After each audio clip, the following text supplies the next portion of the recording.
What's going on? So, first things I'm going to flip out of this HPI Sprint 2 is the rear diff, which is right now it's still open. Okay, we don't want to open diff, we want a locked diff. Luckily, with a magic TV, we can magically touch the little things and we have a locked diff. I'll show you the inside of one. Here's a stock one that's still wide open, and you'll see it rotates here, look. Right? So, I'll undo these guys, show you the insides of them, how to undo it, and how to wash it, I guess, and how to get it ready to get it locked, like this one. But right now, I'm just going to show you how to get it out, because, you know, I'm not going to leave you hanging and not show you everything. So first things first, we remove this shock tower, right? And it's very simple. These screws right here, right there, if you guys can see with a GoPro view, I have these four that keeps the shock tower on here, and then these two, and then on the bottom I have another four. Right? So you don't need to remove all four, you can just undo one side, which is pretty simple. And then, annoying enough, you have another two all the way in here. So first things first, take the wheel off, right? So Mr. Huddy makes great tools, or even Racing from RC Mart, they make some cool stuff too.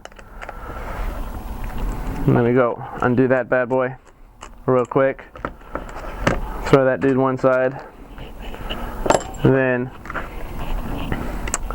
if Mr. GoPro will see, all the way in there I have these two that has to come undone.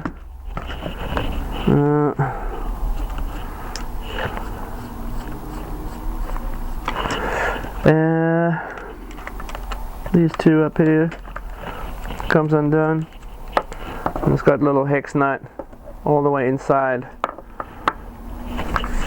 that will probably fall out.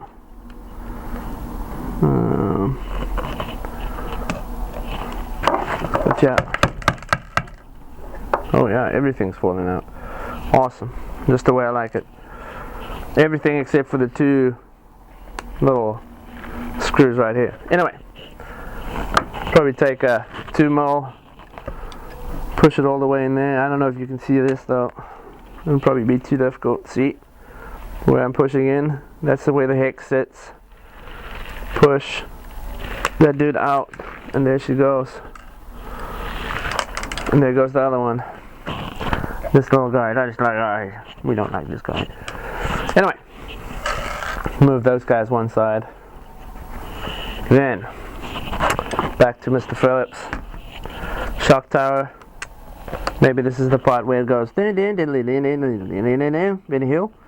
Fast forward kind of deal. I hope. Which camera do I look at? Which one? Anyway. Right. We undo this. This is where I wish someone would sponsor me a little electric drill or something. But anyway, I'm going to modify my toothbrush to do this. Okay. These guys are pretty long. They go straight up into your carriers, or whatever you want to call that nonsense. The bearing carrier for your diff. And then you have another 2-button Phillips. Same deal, holding the shock tower, bracing the shock tower and bracing everything together. That guy. Yeah. There's 2 of those. Undo it.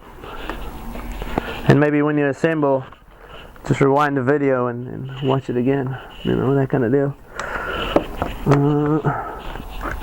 Alright. As you see, the shocks are still on there. You don't have to take that off. You can just leave it assembled like that, because it really doesn't matter. Okay, I'm taking the left side of this vehicle apart.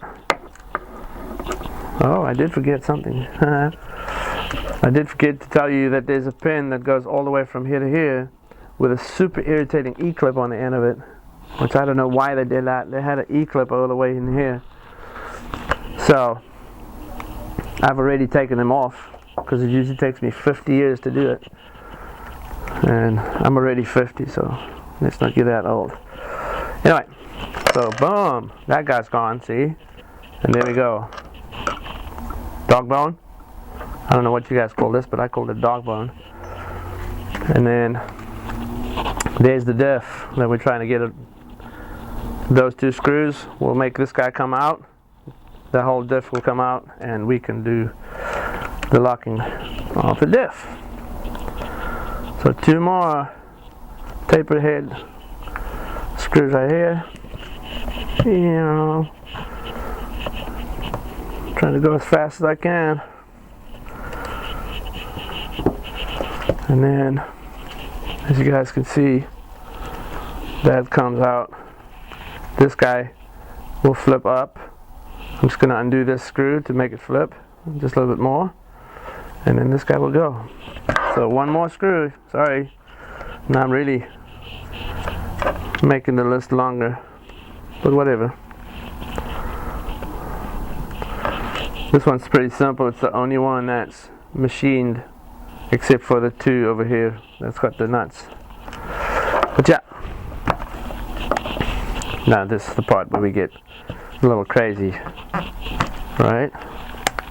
We have to make sure that pops out of the bottom and it pops out of there. It's got two little locating pins, and boom, thank you, come again. That's the pins I was talking about, location pins. That one goes into the rear toe plate. That one goes into your chassis, and then this bad boy sits in there. It's got a bearing. There's the bearing. And yeah, open diff problems. This one's super nice and open. We don't want that. Okay, so throw all that stuff one side, and you'll see.